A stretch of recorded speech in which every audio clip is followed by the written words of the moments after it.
and we all depend on emails. So we really need to understand like how to manage the emails. Some people I see they do it really good, and some people really like not doing it good because they only think when they think of emails, they only think in terms of writing emails, not managing emails. So like I said, in systems perspective, right? You got to look at from a systems level and the parts and the relationships, and that's how you want to manage your email. But emails are here to stay. Okay. So just looking through the some of the fun facts. Okay. So I wanna just highlight a couple of them. Uh, Average day, the average office worker receives 121 emails, and this is 2015. So, and this is only work email, like your company's email, right? Not your Amazon, eBay subscriptions, not your family, friends. It's just official email. Right now, maybe it's doubled, right? So it's here to stay. So 90% of workers check their personal email at least every few hours, which I don't recommend doing. Checking your email every hour is problematic. Don't do that. Okay. And let's see, almost 400 billion daily emails by 2026. That's the estimation. So we need to really be able to manage this email. If more students can open their cam, if you guys are available, I'll be more happy. Otherwise, I always inclined to ask Adam or Emmanuel questions. I don't want to do that. So it's going to be here for sure to stay, right? What's going to be my focus here today and next week? My focus today will be on sender's perspective, next week receiver's perspective, and I'm going to explain you what I mean by sender and receiver. And my focus will not be on like click here and click there and stuff like that. We may still do that when I close the like when I stop recording. I don't want to show record my personal emails, but I can show you a couple of things that I do. But my focus will be on like not the technical side of how's and what, like where to click and stuff, but why do you need to do and why do you need to do that? What you need to do and why do you need. So I'm more interested in why than how and what.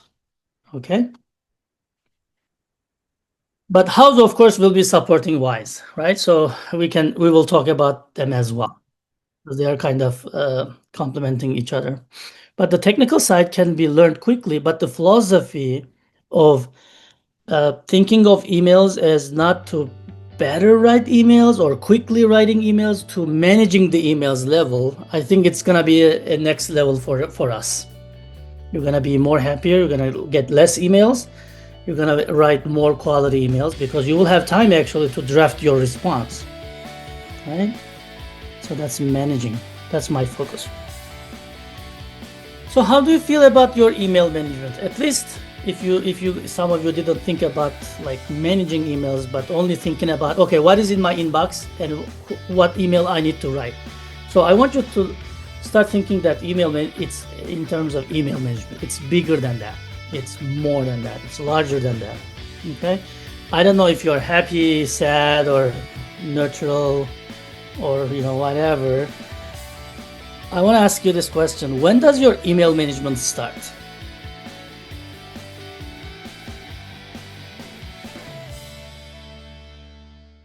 So you have emails, right? You have work email. You have probably ASU email, of course.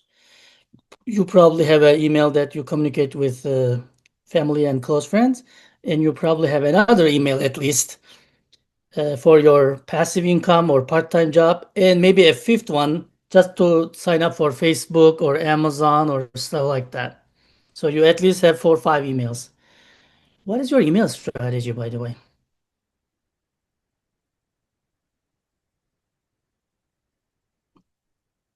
I think what I want to tell you for this question is that you should think of your email management and you should start managing your emails before they hit in your inbox.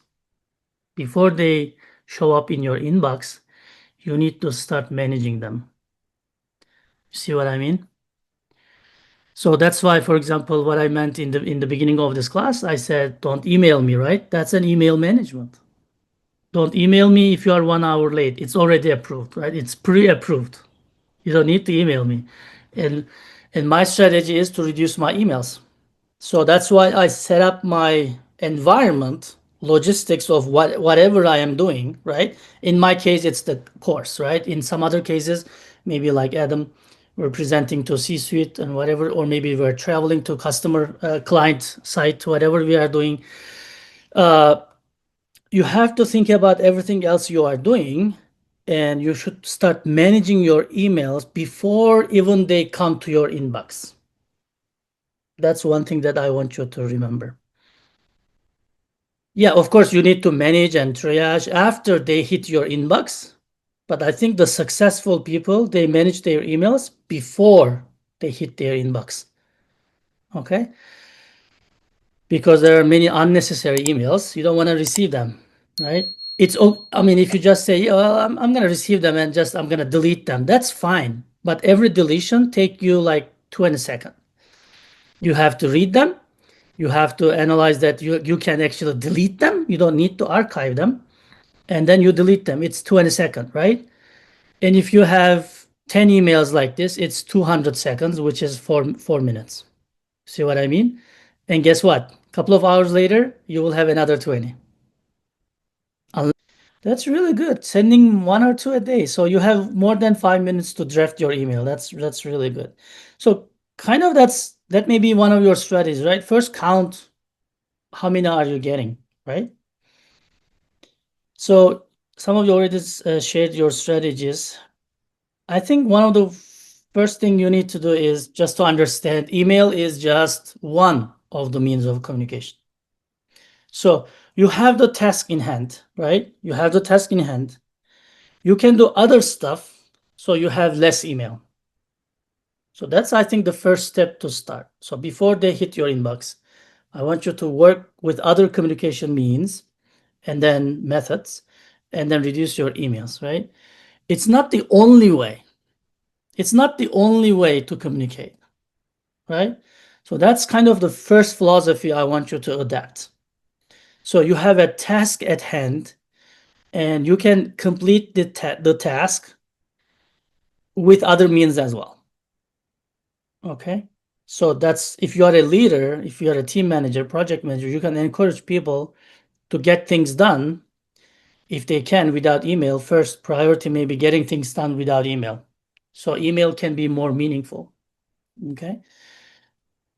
And then remember the communication model. So we are in the sender. So we are responsible to this week. We are the sender. Next week we're gonna be a receiver. So as a sender, we are responsible that whoever is receiving, they received it, they understood it, they act on it, and they give us feedback. So you have to communicate and educate your immediate circles, the person who you are constantly emailing each other. Okay. Emails are like hand grenades. They are really destructive. The sender doesn't really understand it much, but they can be really destructive. I have one friend a couple of months ago. He said, "You know what happened, Ali?" Yes, what happened? He's in a tech company in the Valley, big tech company. He said, "One morning, I received an email from HR, and the email was saying, I'm fired, no reason. My benefits will continue 20 days, and then this will be my last email I will be receiving." And then he packed up, and then he left the company, and he never received any emails again. So they are really destructive. For the sender, it can be really easy. You can just say, "Hey, you know what, Alirza, I didn't like the report." That's simple for a sender, right? "Alirza, I didn't really like this report you did." But it's destructive for the other one, because sometimes we think that there is no emotions in the email. So, and then we write emails like a person will not read it. They will read it. You are writing the email for a person, for a human being. So even though you don't feel the emotion when you're writing, the receiver definitely feels the emotion. So it's most of the time it's destructive, lethal, and it's easy to deploy. Okay. And people think that when you send an email in 1 minute, you will get a response. I worked at least at least two bosses. They were never looking at the emails, but we were running the company. How? Well, that's their method, right? Like I said, email is not the only way to communicate. We were still getting things done, but this guy was uh, so efficient because he was not, wasting their time just 20 second, 20 second, 20 second just to delete the emails. He was saying like, I'm not a slave of the emails. Okay. So uh, just they are very powerful, but it can be lethal sometimes. Okay, and time consuming for the receiver. If you didn't write a good email, if you included wrong person, if you didn't write a call to action, and we're gonna look at your chat right now. And by the way, continue doing the likes and stuff if you like it. So we're gonna look at that one of them. Okay, so this is very important. Somebody is reading your emails. Okay. And you need strategies. So, from a systems perspective, first, I want you to be aware and get the awareness of doing the math, like how many I am receiving, how many I am sending, what are the departments that usually emails me, what are the people and departments that I am always emailing, right? Are they in local, like are they in my building? Some of the people will be in your building, so you can knock their office. Some of them will be in New York, some of them will be in India, Delhi, some of them will be in Saudi Arabia. So it's much different how to formulate your email if they are in your building or if they are in Saudi Arabia. You see what I mean? And which one is your frequent receiver and sender? Those analysis gets you an awareness, and if you start measuring what's happening, you can start correcting it. For example, if you want to quit drinking coffee, which I drink a lot, the first thing you need to do is the awareness that, oh, I think I'm drinking too much coffee. Well, let's start counting. Once you start counting, now with the numbers, you know that you are really drinking too much coffee. And then now you can take corrective action. So do this math for your emails, okay?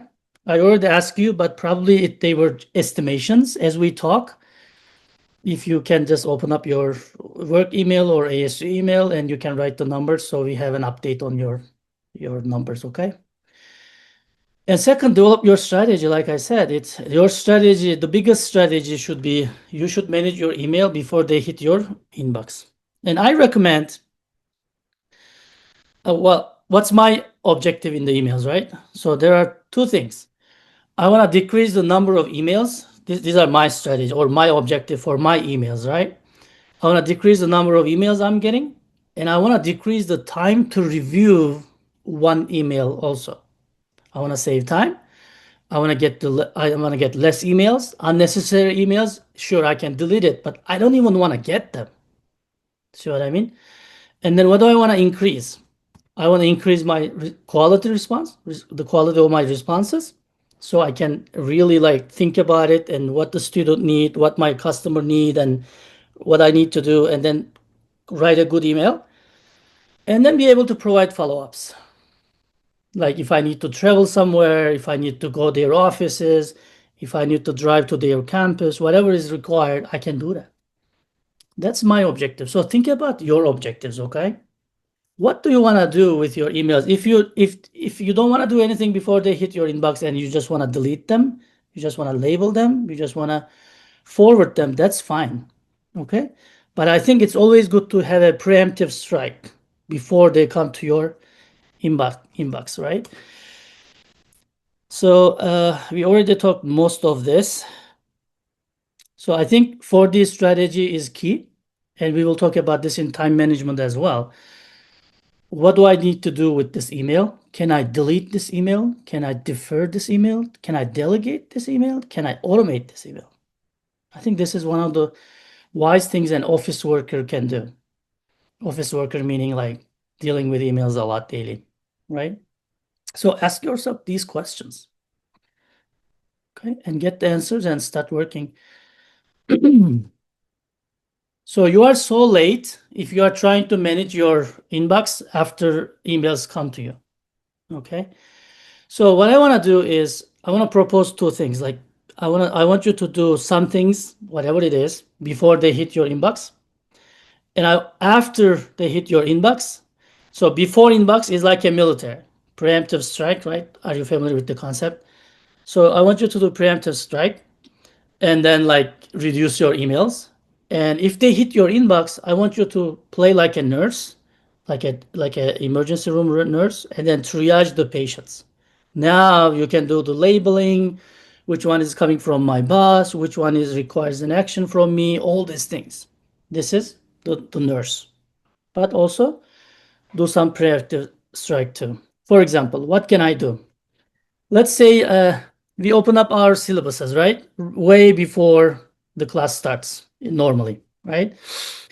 So let's think about it. My syllabus is not clear, or there it says like 2021 this year, right? Maybe how many emails I'm gonna get, especially with ASU, with 80,000 in person, 80,000 online students. How many emails am I gonna get? Because the one question everybody will ask is what? Professor, thank you for uploading your email, but it says 2021. Is this a typo? Is this the correct one? How many emails I'm gonna get? Hundreds. That's email management. Think about it. 100 emails about my wrong syllabus. I have to answer all of them, right? Instead of that, I can just take time and with a preemptive strike, I can just look at my syllabus, make sure everything is correct, and then upload it, and then get 0 questions. Or maybe one question that is really like a deep question. Like, Professor, I'm doing this master's degree and I need your class and whatever. Can you override me? Like some really good questions, right? It's not something error on your syllabus. Do you see what I mean? That's preemptive strike. Okay. And after it hits my inbox, of course, I'm going to play like a nurse and I'm going to see, okay, what's happening. And then hopefully the best thing is after a couple of students email, I can go to my syllabus, correct it, and then upload it again. So the next students don't see it. I mean, see the correct version. Do you see what I mean? That's why actually the recording from the Tuesday, Zoom only did the half, right? That's why I put a note there. It was email management because I have 100 students here. I know every one of you will email me. To prevent it, I put a note. Still 5 students email me because they didn't read the note, but that's fine. 5 I can handle. See what I mean? That is my email management. That's the preemptive strike. If I don't put a note there, 100 of you will email me. So do the same in your work too. Do the same in your work too. Whatever your work requires, think about what you can do to reduce your emails and save time for quality responses. Does that make sense? Yeah? Okay, any contributions so far? So was there any strategy you were thinking like for the preemptive strike? Can you give us any example to inspire us? What were you doing in your work or classes for the strategy one? Yeah, Alirza, go ahead. Thank you. Don't give us any company names or anything, but yeah. Oh, okay. You mentioned there are many type of communications, and email is one of them. So just I wanted to say sometimes emailing is something to record something official, right? To take responsibility or to actually show that you reported this. So I hear many times that if you need to do something officially, you need to record it, and emailing is one of them. So actually, it's the best option in that case. I just wanted to ask this: is the email the best option of it, and is the email? Yeah, it's the best option. I think the email is the best to report something, to remind due dates and stuff. But here's the catch, Alirza. What I want you, let's say there's a report due to, let's say, DoD headquarters tomorrow, right? And you send the email to your boss today, right now, and then your boss was busy and he didn't know you sent it because he didn't see the email because he has 50 emails, right? And then Friday, it has to be sent to DOD Washington, DC. You send the email, right? It's important. But your guy didn't have time to read it. So what I'm saying is just sending an email is not enough. After you send the email, call your boss or go to your boss and knock the door and say, Adam, I sent the email. Can you please review it? It's urgent. We have to send it tomorrow. Do you see what I mean? So it's not the one way of communication. You cannot just blame your boss. Hey boss, I sent you the email yesterday. Why didn't you read it? Don't you know it's due tomorrow? Nothing will work to make it better. The only thing that's going to make it better is go to him or her and tell her that you sent the email. And then you can ask him, that's a technical report, so I have time to help you. Why don't we just open it now if you have time? Or when can I commit today? Do you have a 10 minutes? So I explain some of the plots and graphs. Your boss will appreciate it so much. Remember, your boss is looking at this perspective, not only your thing. Your thing is important for you. So you have to follow up with them. You see what I mean? Yes, if I understood well, you're saying that we need to send email and then use other complementary ways, right? Like calling them, knocking their doors, and so on. But the email is it should be we need to we should to email them, right? No, that's not what I'm saying. I just explained what you said. For example, let's say Adam, you and me, we are going to a lunch, right? And Adam is our department head, and he managed this and said, okay, we're gonna be at 12 at where? Let's not go to McDonald's. A better place is. Let's go. Where should we go for lunch? In-N-Out. Panda? Huh? In-N-Out. Let's go to In-N-Out, okay? So he emailed us, and Adams told us, like, let's meet at 12 at In-N-Out, okay? And then Alirza forgot when was it, right? So it's now 11, and then Alirza forgot when was it, and then accidentally deleted the email. And then now Alirza emails me and Adam, when was the lunch? And there's 10 minutes to lunch. Mm-hmm. You see what I mean? You don't need to email. You just go to their office or call them or text them to understand when was it. It's very context based. And then if they don't see you and then you go to lunch late and then say, oh, Adam, Ali, I emailed you guys. You didn't respond. Well, you emailed us 10 minutes ago. We were already driving. Why are you blaming us? That's what I see in most of the young generation. They say, I emailed you, professor. That's not enough. Emailing is not much. You see what I mean? Yep. That's all context based.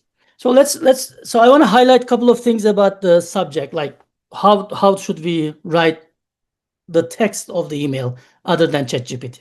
Okay. So for the 2CC, BCC, everybody knows what those are, right?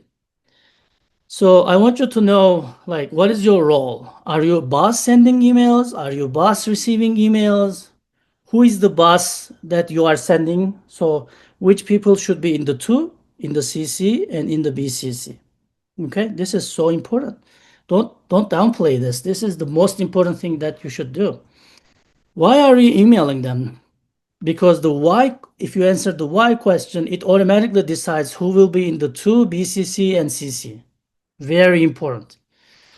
Why are you writing? Who are you writing? Right? What is the hierarchy between them?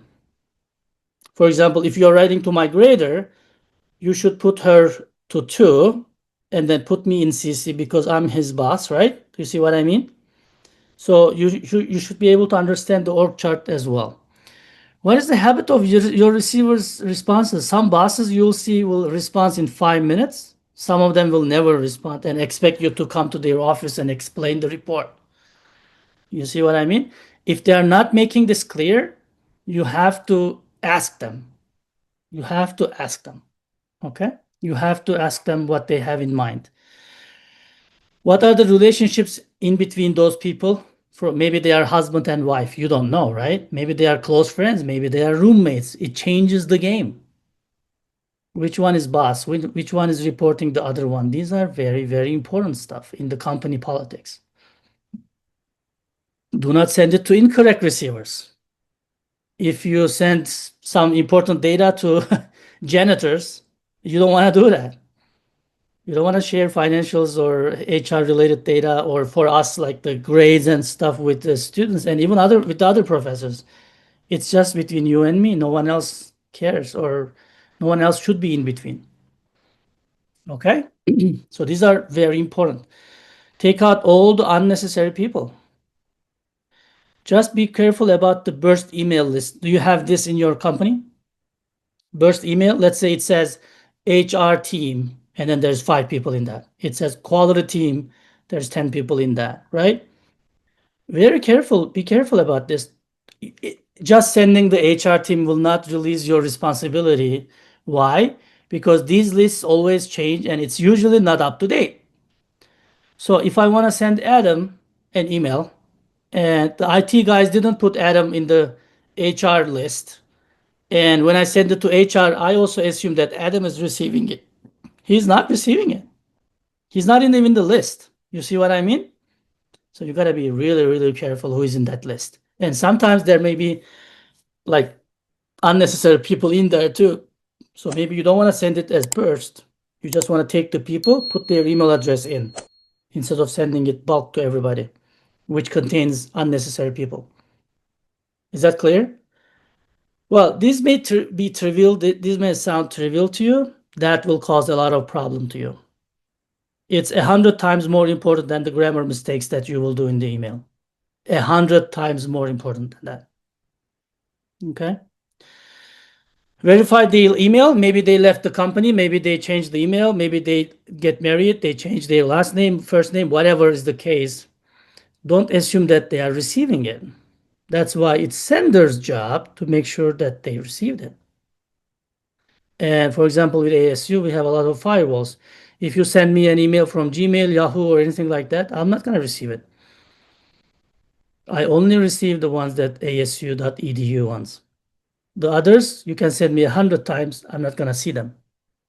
So no, that's why I said if the company is in China, Saudi Arabia, wherever, and what's their firewall policy? Are they open to public emails? Are they closed emails? Do they have servers? These are all important stuff. Very important. How do you write in the subject line? It should be very eye-catching, and you should make people remember what is in the subject line. Okay? You can say like urgent action required, or congratulations, or happy birthday, something like that in the subject line. Do not downplay urgency card. Don't put urgent to everything, right? That is annoying. But if you think it's urgent, I recommend you to put urgent in the subject line, because what happens is busy people, for example, really personally me, I only look at the subject line and decide if I'm gonna read it or not. Like if I have 5 minutes to look at one email, right?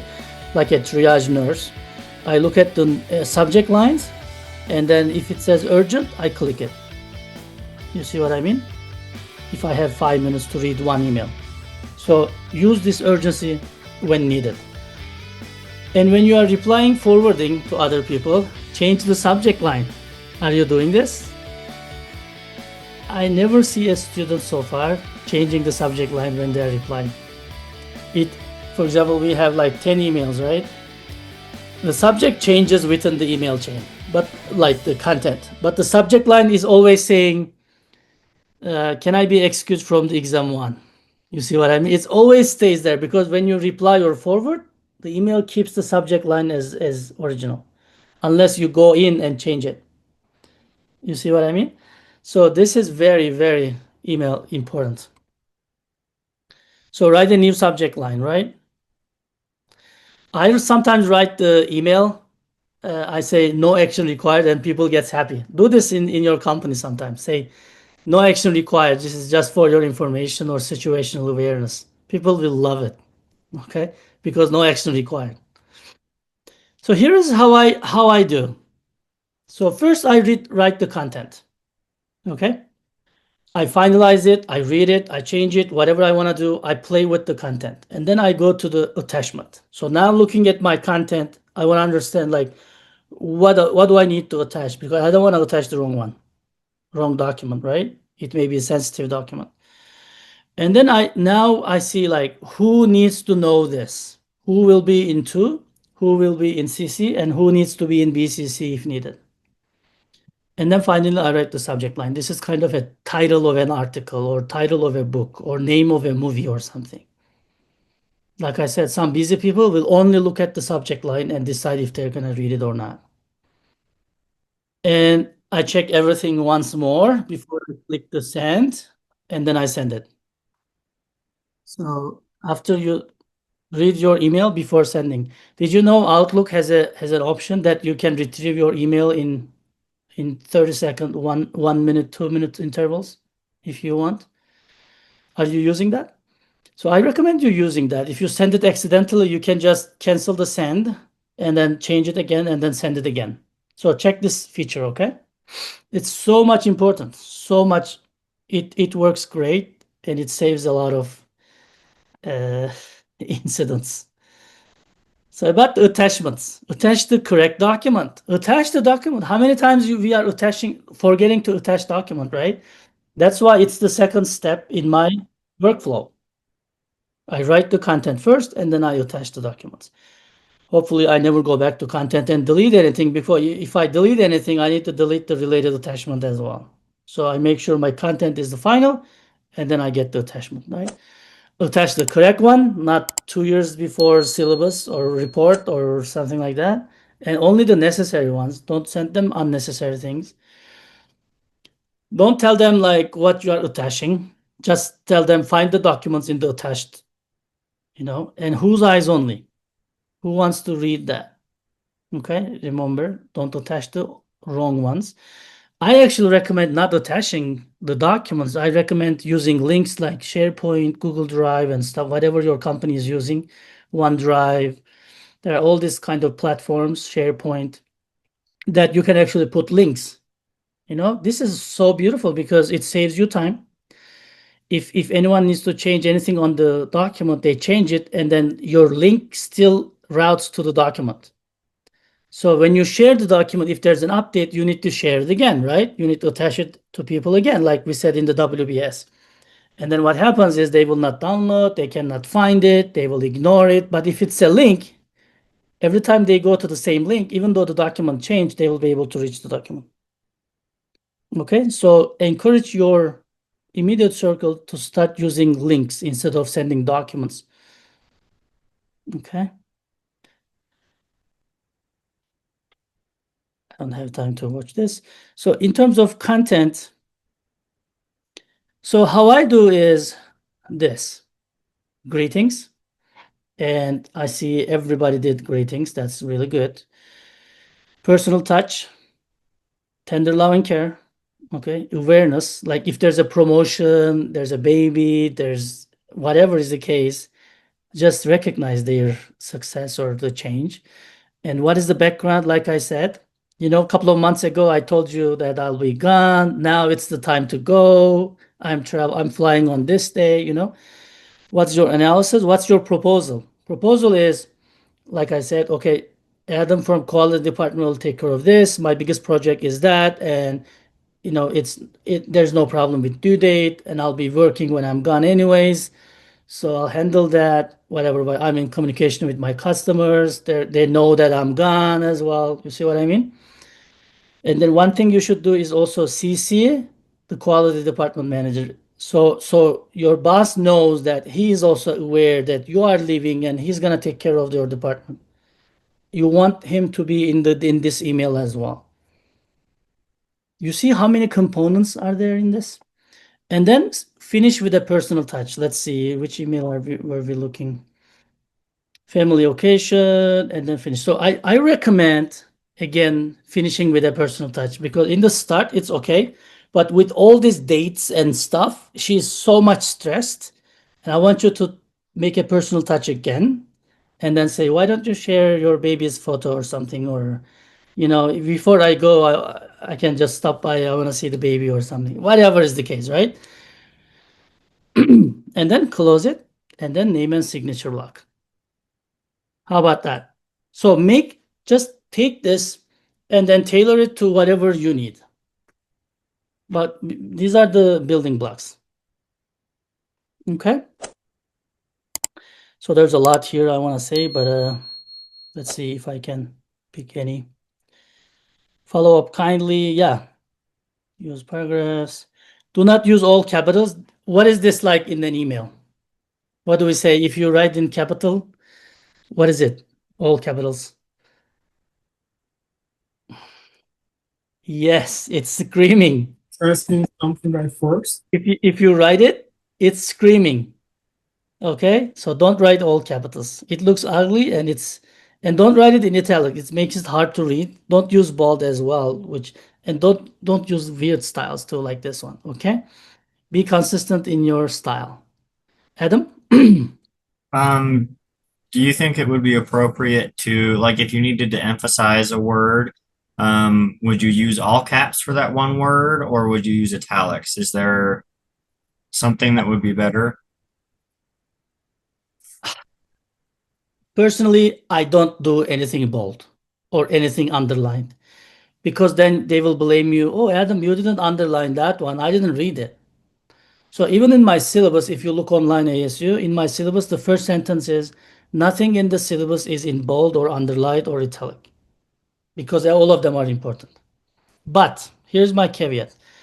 If there is a time, like if there's a date, like in the email, I'm flying from this day to this day, you please make it bold if you want.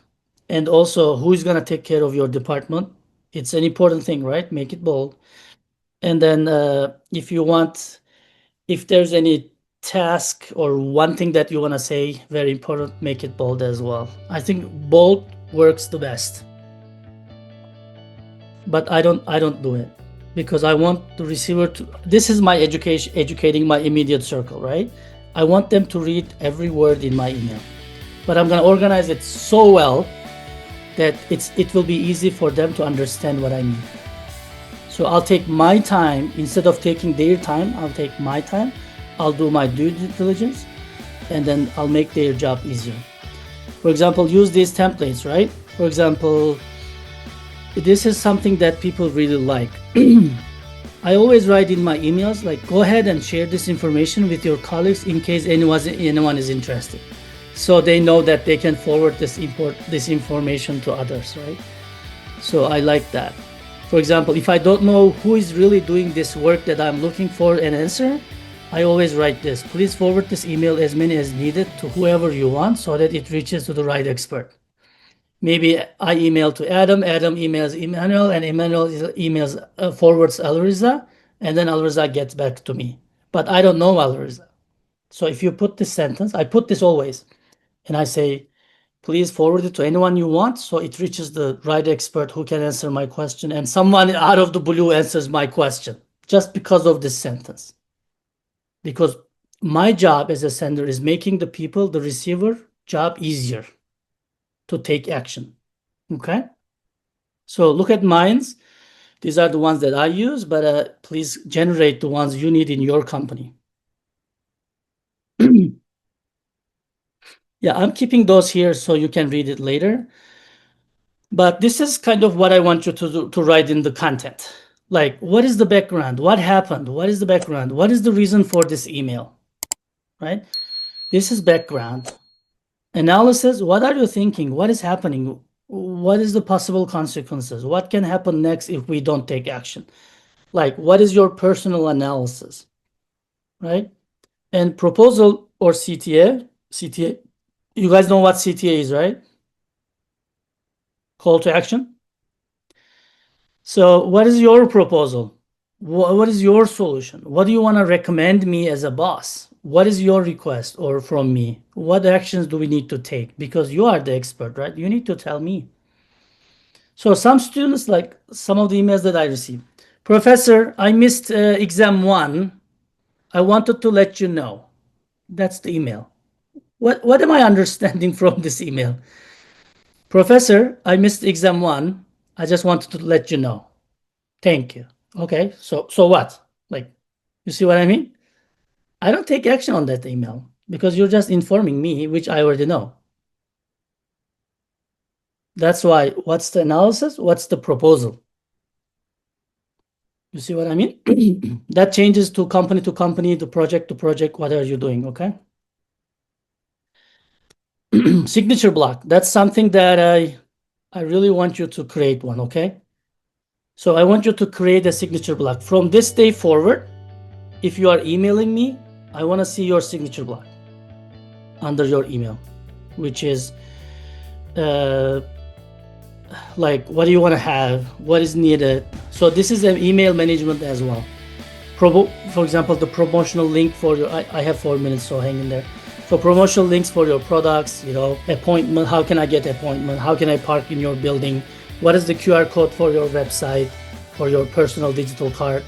Or what is the most recent information about your product portfolio, your LinkedIn page, whatever you want to communicate, right? So people don't ask you, hey, Emmanuel, where's the link? Or can you share the link to see what is your product family?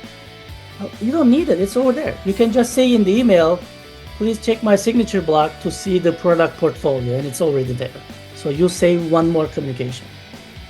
If this is looking trivial, because you're not a real sender and you're not a real receiver yet. These are like life-saving things. Maps, parking information, product order link, frequently asked question. You can just email sent. So what? Like I said, you send an email, there's a report due tomorrow to DoD, and you send an email to your boss now, and he's not even at work. He's doing some meetings in some other country or something. What do? Emailing is not gonna save you, or complete your task. You need to archive after sending correctly, print and file away if necessary. If this is like a grades, third-party related issues, HR related issues, payrolls and stuff like that, you might need to print that and then file it away, depending on where you work. You need to use folders and follow-up flags with your sent emails, right? So the email is sent. Receiving too many questions for clarifications, not good. After you hit the click, the enter or send, right? If you are receiving hundreds of emails or phone calls, that means you didn't do a good job. So slow down to speed up. In the beginning, create a good email and then continue with your follow-up. Like I said, when you send the report to your boss, go to them and say, I know this is Thursday and this report is so important. I just want to let you know that I send it.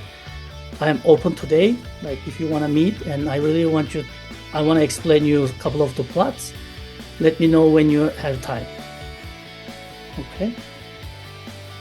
Follow up with a phone call. Maybe they are busy.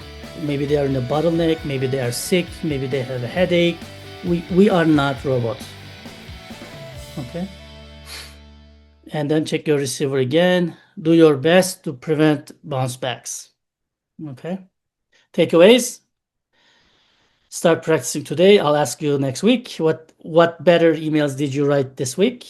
And think before you write. Read before you send.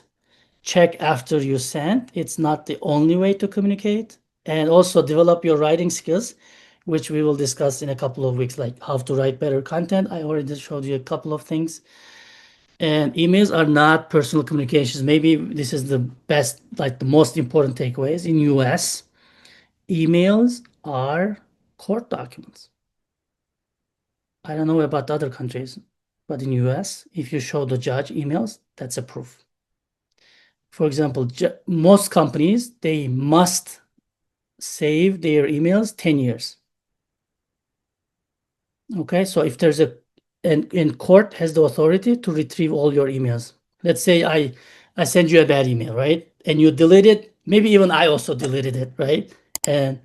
But a couple of years later, something happened and court orders the emails, they retrieve the emails from the server. Most companies are 10 years. Some companies are 5 years. They have to keep and archive all the email communications. That's so important. Okay. So don't think that you are only sending the other person email. No. It's kind of just considered as public. It's almost public information. Okay. But don't be scared of the emails. Just manage them better.